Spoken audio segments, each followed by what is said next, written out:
એ જ રીતે હું ને તમે જીવીએ છીએ ને. આપણને કોઈ દિવસ આ પ્રશ્ન થતો નથી, કારણ કે આપણા સ્મરણમાં મૃત્યુ ક્યારેય હોતું જ નથી. પ્રશ્ન હંમેશા છે ને આપણે અંદરની સૃષ્ટિ જેવી હોય ને એવું આપણને બારે દેખાય, અંદરના વિચારો જેવા હોય અથવા સ્થિતિ જેવી હોય ને એવા પ્રશ્નો આવે.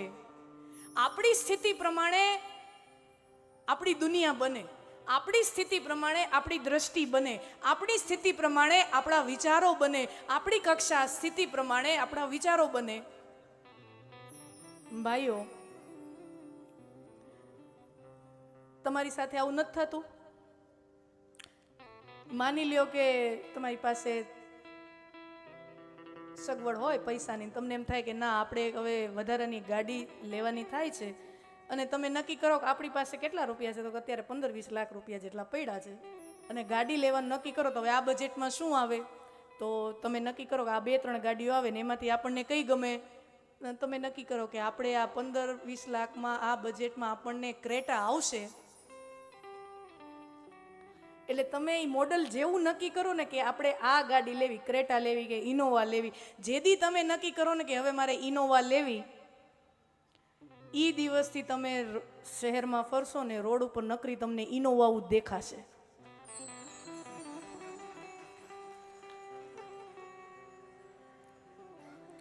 જે માણસને ફ્લેટ લેવાનો હોય ને કે હાલો આપણે અત્યાર સુધી ભાડાના મકાનમાં રહ્યા, હવે પોતાનું એક ઘર હોવો જોઈએ, બંગલો હોવો જોઈએ, ફ્લેટ હોય, તો જે માણસને ફ્લેટ લેવાનો હોય ને એને ચારેકોર નવા ફ્લેટના પ્રોજેક્ટ જ દેખાશે, બીજાને નહીં દેખાય. બીજો અહીંયાથી પસાર થશે ને તો એના ધ્યાનમાં નહીં આવે, પણ ઓલાને આવશે.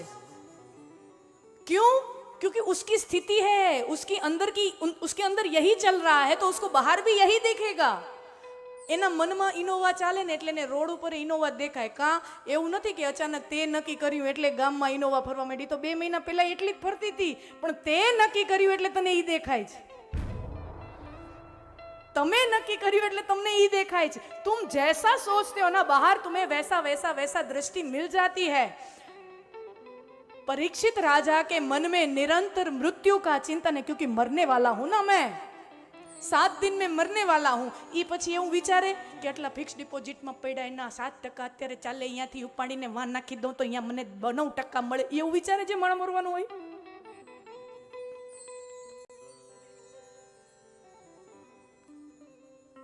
निरंतर मृत्यु का चिंतन कर रहे हैं. इसीलिए सबसे पहला प्रश्न परीक्षित के मुख से निकला, वो क्या निकला?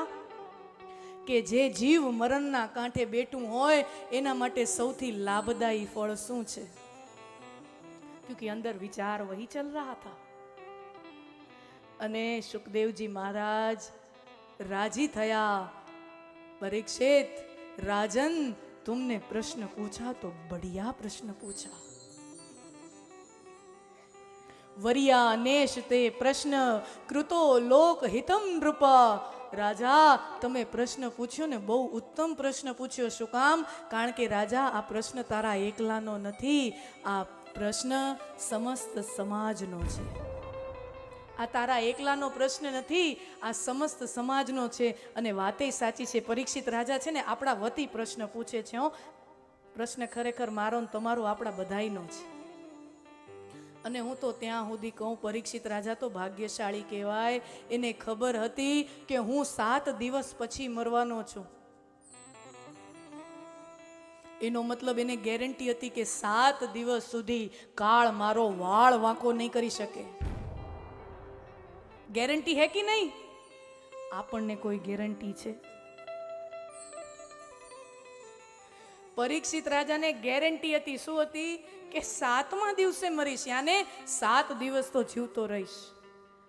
મારા વાલા, આપણને કોઈ ગેરંટી નથી. આપણી પાસે 7 દિવસ છે, 7 કલાક છે, 7 મિનિટ છે, 7 વર્ષ છે કે 70 વર્ષ છે, આપણી પાસે કોઈ ગેરંટી નથી.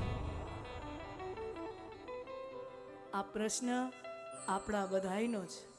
ઘડી પલ કી ખબર નહીં, करे काल की बात, જીવ ઉપર તેતર ફરે જેમ તેતર ઉપર બાજ, જીવ ઉપર જમ ફરે જેમ તેતર ઉપર બાજ, ગલી પર કી ખબર નહીં ને કરે કાલ કી બાત. આપણને ગળી ભરની 7 મિનિટ પછી આપણી સાથે શું થવાનું છે ને એ ખબર નથી, પણ 12 મહિનાના થારા તોય ભરીએ છીએ.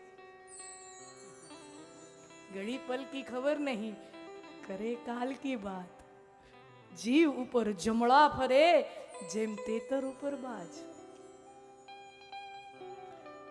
અને સુખદેવજી મહારાજ કહે છે, રાજન, જે જીવ મરણાસન હોય, મરણના કાંઠે બેઠો હોય, એનું પરમ લાભદાયી કર્મ એ છે કે શ્વાસ છૂટતા છૂટતા એના મુખમાં અંતકાલે નારાયણ સ્મૃતિ.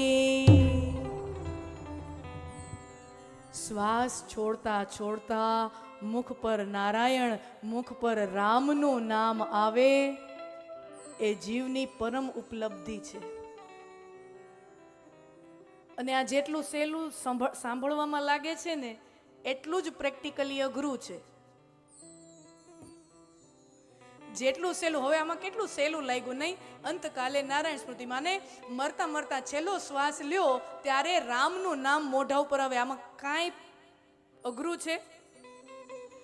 સાંભળવામાં જેટલું સરળ લાગે છે, આ એટલી જ કઠિનતમ વાત છે. જન્મ જન્મ મુનિ જતન કરાહી, અંત રામ કહી આવત નાહી.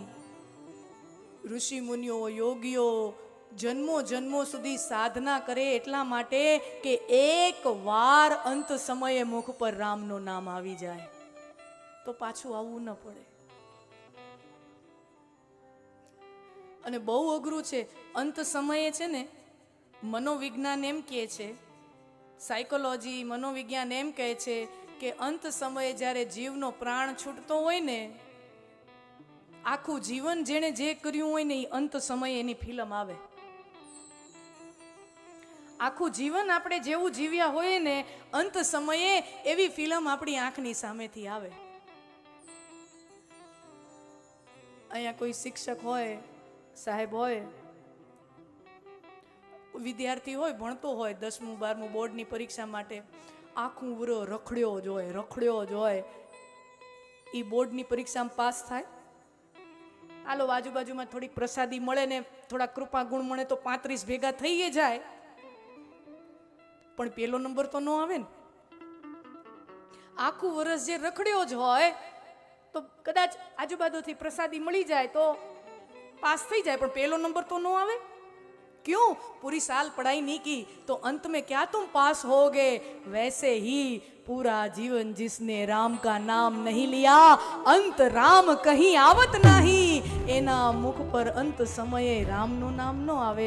जेने आखू जीवन राम नु नाम लीधुं होय ने एने अंत समये राम नु नाम आवे. अंत काले नारायण स्मृति. અને મૃત્યુ છે ને એ એક હચમચાવી નાખે એવી ઘટના છે.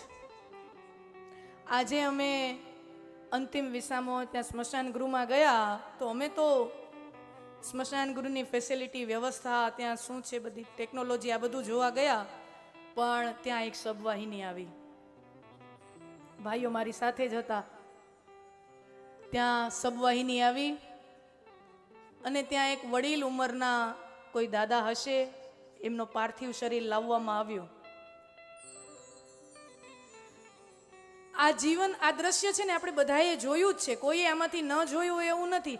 દરેક કોઈએ પોતાનું કોઈ ના કોઈ સ્વજન, કોઈનો કોઈ સંબંધી, કોઈના કોઈ મિત્ર, આપણે મેં ને તમે ખોયું છે જીવનમાંથી. મૃત્યુ છે ને એક એવી હચમચાવી નાખે એવી ઘટના છે.